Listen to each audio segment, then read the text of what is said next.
Auburn and Georgia getting ready to tee it up. Here to tell you about it, the legendary voice of the Bulldogs, Larry Munson. And thank you, Scott. Get the picture now. It's a little different.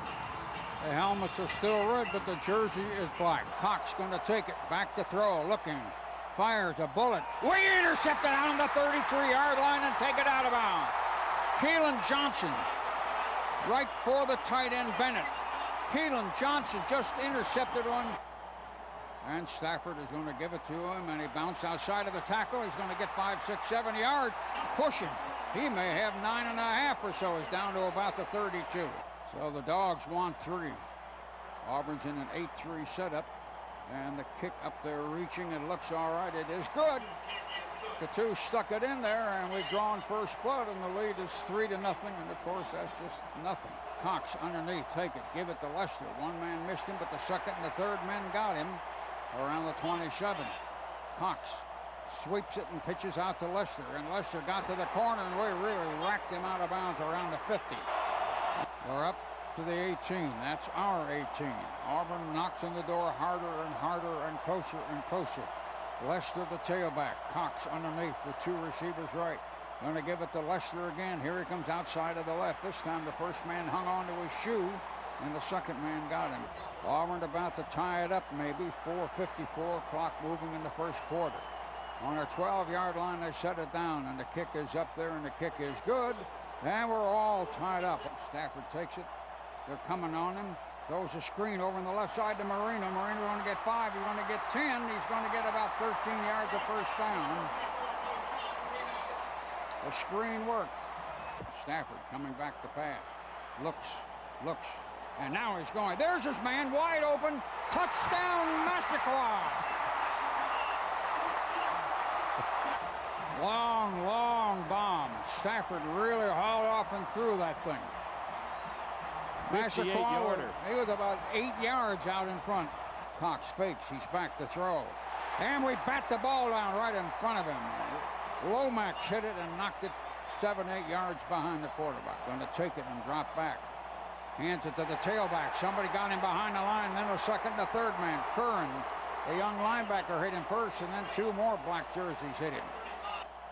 He quickly hands it off, and Marino trying to come out. Marino got outside 5, 10, 15, 16 yards, down around the 34.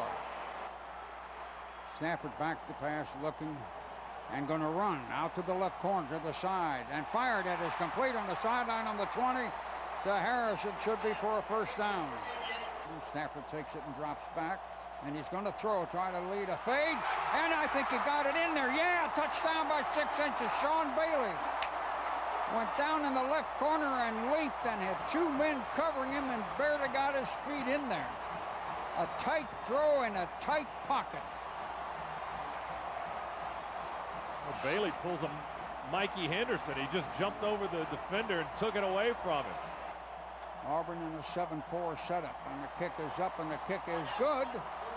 And Georgia leads the Tigers 17-3 with 10:54 to go on the half. Cox fakes and comes back, and he's going to run, but a big lineman grabbed him right on the line of scrimmage. Roderick Battle, a defensive end. And he gives it to Tate, gives him a blocker who's going out to the corner, and we're going to catch him, but we can't keep him. He's spun in. Cox back to throw. A man's coming on him. Got him back on the 25. Off the corner, Asher Allen came roaring in from one side. A lot of drama and a lot of suspense left the ball game late in the second quarter, but Georgia leads 17-10 at the end of the half. And the crowd gets in that throaty roar that only a football crowd can get in. Cox underneath, fakes, throws a pass to the man who just went by him. We missed the tackle, and it goes down in the corner. Did he score, or was he out of bounds? He got it. And Cox going to hand it to Tate, and we got him behind the line, way back. 3 or 4 black shirts just smothered him. Jeff Owens, the young tackle, led the charge first. Then 2 or 3 of his teammates came along. They set it down, and the kick is up there, and the kick is good. And Auburn takes its first lead of the night, 20-17. Shotgun Stafford, snap is good, looks, and decides to air it all out down the right sideline. And it is complete around the 30 and out of bounds. Sean Bailey caught another ball. This one right over his left shoulder. And he and the defensive back went out of bounds in the 26. Stafford underneath. Toss sweep, flip that thing out, and Marino got out there. 15-10, 5, touchdown Marino. Well, he made a guy miss inside the 10. He was headed towards the corner, towards the pylon, and that was the angle the Auburn defender was taking. He stopped on a dime and changed direction back towards the hash and scored. He makes more people miss. Oh, my goodness. The New Jersey kid got us a touchdown. We've got a little piece of the lead back. Cox takes it. We're coming on him, and he got his throw off. And we intercepted the ball out deep around the 50. Getting away is Kalen Johnson. He took it down to about the 36. Oh. Dogs will have the ball on the interception, and they will be on the Auburn 48. Takes the snap, looks, and throws. There he is, Bailey, completing the 15 down to about the 11. They can't cover Sean Bailey tonight. He's making great catch after great catch. He was a half a step ahead of his man. Caught the ball and went down right away. It's on the 14 with a marker. Stafford underneath. Stafford going to take it. Marino found a little hole to the right and got away from one. Pushed away from another and ran into another. Marino kept driving and fighting and turned it into something. And Stafford's going to hand it to Marino. And Marino went off right guard and scored. There was a little hole at right guard, and Marino ran close to the ground and kind of staggered in there in the end zone. Didn't never go down. He shot in there as the clock ended the quarter. And that makes it 30-20. Cox takes it. Comes back looking. A man's on and missing him. The next man got him and sacked him on the 20, and that was Geno Atkins. Marcus Howard took a shot, slid by him with his momentum, and Atkins got him. And with the sack, Auburn now is second down and 20, and they're back on the 20. Made a sign, so we run the toss sweep and shoot. Thomas Brown, 5, 10, 15, 20, 25, 30, 35. They're going to get him where? Around the 1-yard line from behind 2 men. Thomas Brown, regardless of the operations or what have you, just burst right up the middle on that thing. He leaped the guy and off it came. Sutherland had one crucial block early in the run. They got him around a 1.5-yard line, I believe. Well, it looked like Auburn had 8 guys in the box that time too, man. They just ran right through the Tiger defense, and Thomas Brown made Etheridge miss down deep. Got it all the way inside the 5. Man in motion. And a quick handoff, and we buck up in the middle. Touchdown. Sutherland, the fullback, went straight in there and got 1.5 yards. He needed 1 yard. We had a small gap at the center that we opened, and Sutherland got the touchdown.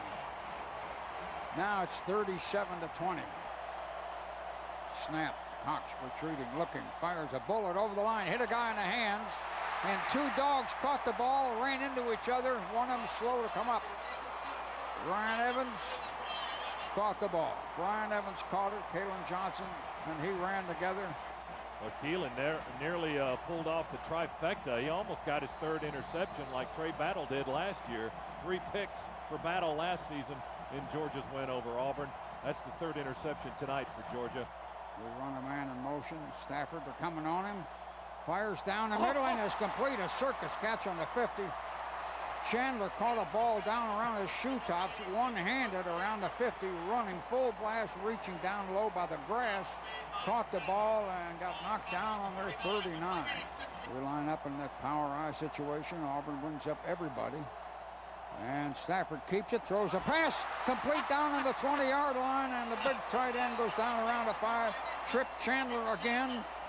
Powers, a cornerback, caught him. With 4th down and about 2 feet to go. Stafford rolled out right and then hit the big tight end in front of him. We break out and set it up immediately into that power eye again. And Thomas Brown tries to fight his way up the middle, and he did. He got in. He got half his body in there. Set it down, and the kick is up there, and the kick is good. And it's 45-20 with 6:48 to play.